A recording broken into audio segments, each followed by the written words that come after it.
Donald Trump so wants to be president again. And for a long time, it looked like he would be. I mean, it looked like he'd be the Republican Party's candidate in the next election. And meanwhile, US President Joe Biden's been looking confused and weak. The economy's struggling. His poll numbers terrible. But suddenly it looks like even many Republicans have had enough of the drama that comes with Trump, like the brawl now over the classified documents that he took out of the White House. And then the stupid things Trump says to defend even that too. Like, the documents weren't actually classified if he simply thought they weren't. It doesn't have to be a process, as I understand it. There's different people say different things, but as I understand, there doesn't have to be. If you're the president of the United States, you can declassify just by saying it's declassified, even by thinking about it.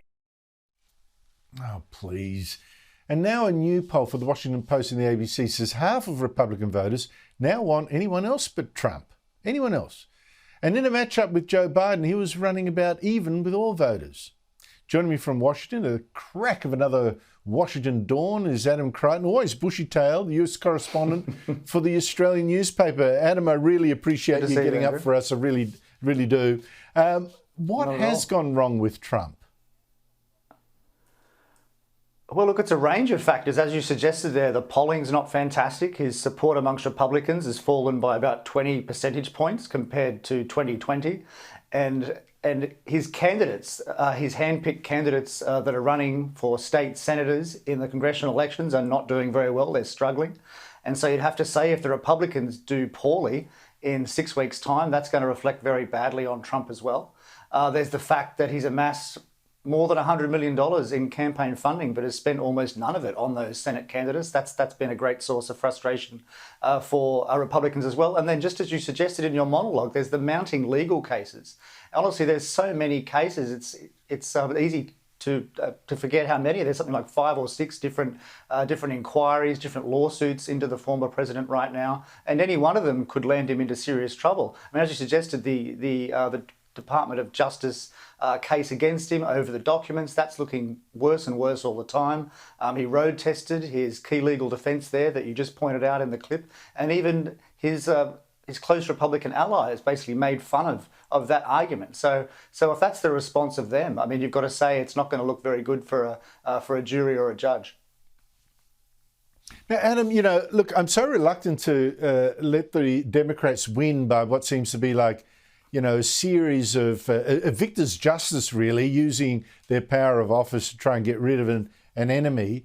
That said, a number of these cases, right, is Trump talking himself into trouble with stupid talk about stolen elections and this and that. And you think, why would you put yourself in that position? He could have given back those documents, for instance, the minute they were asked for. Why fight for them? Why have the brawl? I didn't get it. And I just think people will get tired of the drama, whether it's his fault or someone else's fault. They're going to get tired. And look, I completely agree. And he still has rallies around the country. And at these rallies, he still focuses very much on the 2020 election. I mean, it's past the middle of 2022, and many Republicans, even if they agree with him about that election, they still pragmatically want to move on and talk about something else. And indeed, there is so much else to talk about in the US. We've got the highest inflation, of course, here in 40 years, the prospect of a recession soon. There's something like 2 million illegal migrants have crossed the southern border. There are many, many other issues that Republicans want to talk about, but the former president is obsessed with the supposed big, the big lie, if you say, from 2020 that his election was stolen. Very few people actually believe it, and I think it's going to be a burden that that poisons his political future, at least as far as I'm concerned. Yeah, well, you can't keep talking about his past. It's got to be talking about Americans' future.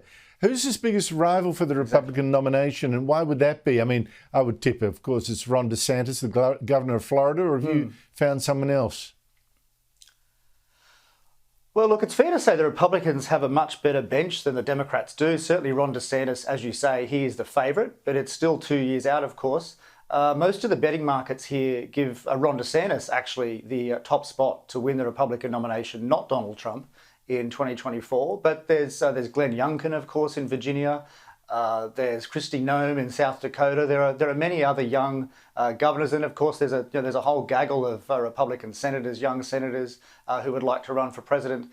So the Republicans are in a good position. The problem for them is if Trump runs for the nomination, he still has a very good chance of getting it. And then even if he doesn't win, there's a good chance that he might spoil by running as an independent. And then, of course, Republicans would lose the presidential election because they'd split the vote. So it's a very difficult situation for the Republican Party. They have to be very, very nice to Donald Trump, but at the same time, many of them don't want him to run again. Yeah, I'm discount the argument that he's going to do Ross Perot and run as an independent, because there's one thing he absolutely loathes, and that's losing. And he would inevitably lose. I don't think he'd want to put himself up for that humiliation.